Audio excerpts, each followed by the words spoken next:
بسم الله الرحمن الرحیم. الم تر الى الذین تاسو غور فکر کړی دی په هغه کسانو تولوا چې دوستی کوي قومن د هغه قوم سره عذب الله علیهم چې الله ورته غصه دی ما هم منکم ولا منهم ندید اغین دیونه اغید دین دی ويخلفون على الكذب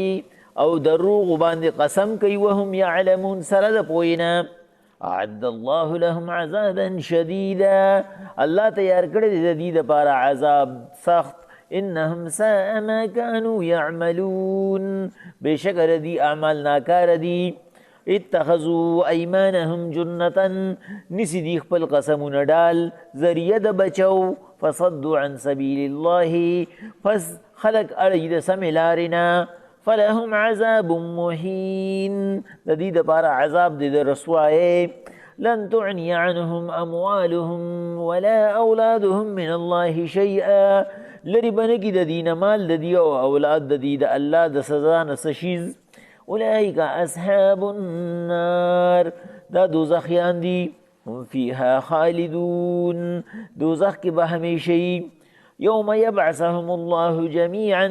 کله چې الله ټول خلق را پاسي د قبرونو فیخلفون له کما یخلفون لكم دی به الله تم داسې د دروغ قسمونه خوري لکه څنګه چې تاسو ته خوري ويحسبون انهم على شيء او د دې به دا خیالي چې زمون قسم به ځای ونیسي الا انهم هم الكاذبون ووره دی دروغجن دي الله پاک سوره مجادله کې چونکه مونږ ته د معاشرې په باره کې خبره کوي او بیا په معاشره کې هر قسم خلق موجودي او د پیغمبر علیه السلام سره چې کومه معاشره وه په هغې کې د ټولو نه لوی مسله چې وه هغه د منافقانو وه چې هغه منافقان یهودیانو او یهودیانو ځان سره په اوس او په حضرت کې هم منافقان پیدا کړي او اسلامی اصول قانون او نقطه نظر دا دی چې ته به ځان سره د خپل مشورې په معاملاتو کې په خپل شورا کې منافق سړی نه پرېږدي ته به پوره معلومات کې چې کوم یو ستا مشري نو مشر به په دې باندې الله نیسي چې بای تاره دې سړي په باره کې معلومات کړو چې آیا دا صاحب ایمان و که نه او منافق چا ته وایي چې د هغه په ښکاره خو د مسلمان سره تعلق وي خو په پټه باندې هغه د مسلمان نقصان پسې ګرځي نو په دې وجه که چېرې ته ځان سره په پارلیمنټ کې منافق سړی پرېږدی نو هغه به مسلمانانو ته د همیشه دپاره نقصان رسي او په هغې کې د ټولو نه لوی منافق چې کوم هغه عبدالله ابن ابی او هغه ځان له خپل ملګري جوړ کړي خپل ملګري پیدا کړي الله پاک پیغمبر علیهم السلام ته حکم راولېږو چې پیغمبر علیهم السلام الم تر الى الذين تولوا قوما غضب الله عليهم ته دې منافقانو ته ګوري چې دوی د هغه قوم سره دوستۍ جوړوي چا باندې چې د الله پاک غضب دی او غصه ده چې یهودیان دي الله د یهودیانو ته غصه دی او دوی په یهودیانو پسې ځي او یهودیانو سره سلا مشورې کوي مسلمانانو ته د تکلیف رسولو دپاره ما هم منکم نو هغوی د دین دي دینی جدا عقیده جدا پیغمبری جدا ولا منهم او نو دی دا غی ندی دی خو کلمه ویلې ده ښکاره باندې اسلام قبول کړی دی خو یو بل سره ربط مناسبت هم نه راځي ولې دي چې کوم دی نو د منافقانو ولې د یهودیانو سره دوستۍ جوړ کړي دي الله ورته ښکاره خبره وکړه بل ویخلفون علی الکذب وهم یعلمون دی بیا په دروغ تا ته قسم هم کوي او خود پوی وي چې کله ته تېنه ایکسپلینیشن کال کې کله ته ځان ته کښینې وضاحت دې نه وغواړي چې ولې تاسو د یهودیانو سره کښېنې پاسې تا ته قسم خوري زه کله ناست یم یعنې د دروغو دا قسم دا د منافق سړي کار دی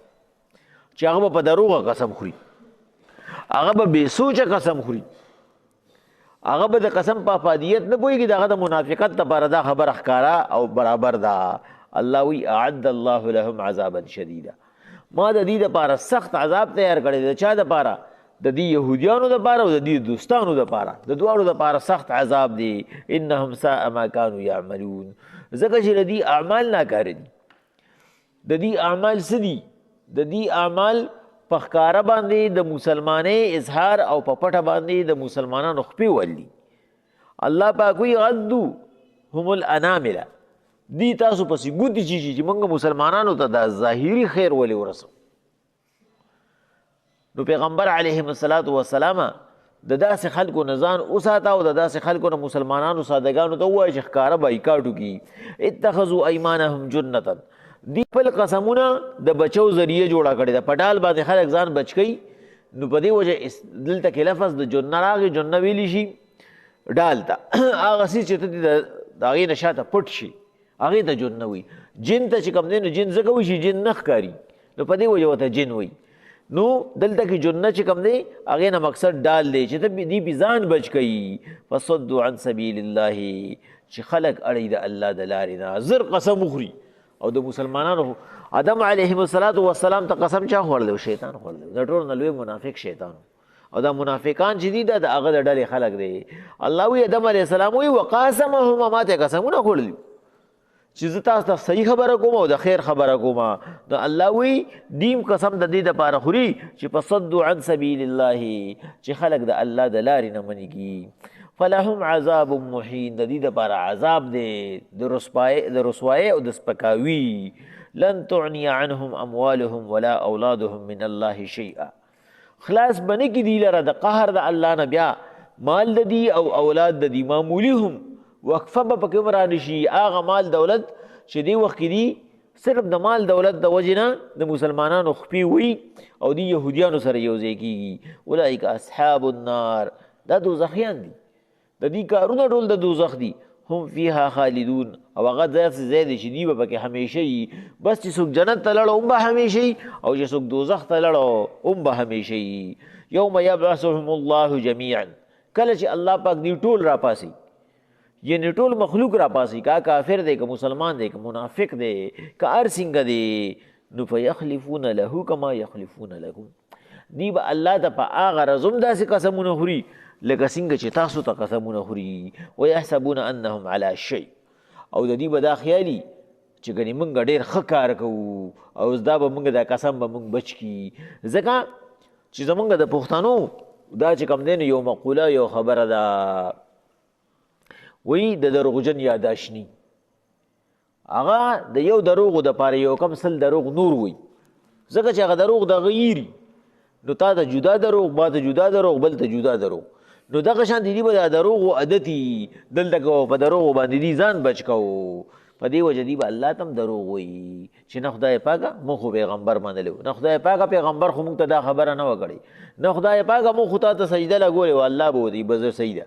اوس راته ولګوي. تاسو که ما ته سجده لګولي نو اوس راته ولګوي. چې الله پاک وایي زه به ورته چې کوم دی نو د خپل قدرت هغه خپه ښکاره کړمه، پنډی ښکاره کړمه چې اوس ورته ولګوي. یو سړي چې په یو کار کې پریکټس نه ټریننګ یې نه هغه له خو د هغې شل نه ورځي.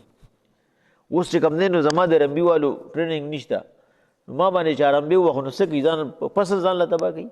ځکه چې ما له چل نه راځي. د هغې دپاره ټریننګ پکار دی چې دا به څنګه کوې څنګه به وي. دغه شان یو عام سړی دی هغه زما مسلې ته مخکې کیدی شي، هغه باندې رپېده راځي، هغه پکې شل غلطۍ کوي، هغه باندې د اتش پرشر برابر دی. نو چې کله الله ورته وایي زه خیر دی اوس ولګوې، نو چې دوی نه لګولي نو څه به ولګوي. او مونږ وایو نه کم از کم بل ته خو به یې کتلي که نه. نو په دنیا کې چې الله پاک یو بندی چې هغه سجدې لګوي هغه باندې الله داسې حالت راولي چې بیا رکوع نشي کولی، رکوع په ځای اشاره کوي، یا نیغ ولاړي یا ناستي یا په کرسۍ ناستي، کله خپې کار نه کوي، کله په قاعده نشي کېناستي. الله پاک مخامخ چې کوم دی نو موږ ته ښیي چې دا خو زما قدرت دی، زما طاقت دی چې چاله یو طاقت ورکړم. نو چې اوس الله پاک د دې ښکاره دي چې بای دي دا کار نه دی کړی دروغ وایي، دی به څنګه ټیټ شي، دی به څنګه سجده ولګوي. الله وایي د دې به دا خیالي چې ګنې زما دا قسم به ځای ونیسي. الا انهم هم الکاذبون، الله وایي وورئ دی دروغجن دي او د ټولو نه لویه ګناه هغه دروغ دي. پیغمبر علیه الصلاة والسلام وایي د یو انسان د پاره مسلمان ګورې یوازې نه دی یاد کړی، د یو انسان د پاره د ټولو نه لویه ګناه هغه دروغ دی. چې دی دروغ وایي ځکه چې دا دروغ دوکه ده، نه الله وایي دی دروغجن دي او د دروغو سزا د ټولو نه سیوا ده. بسم الله.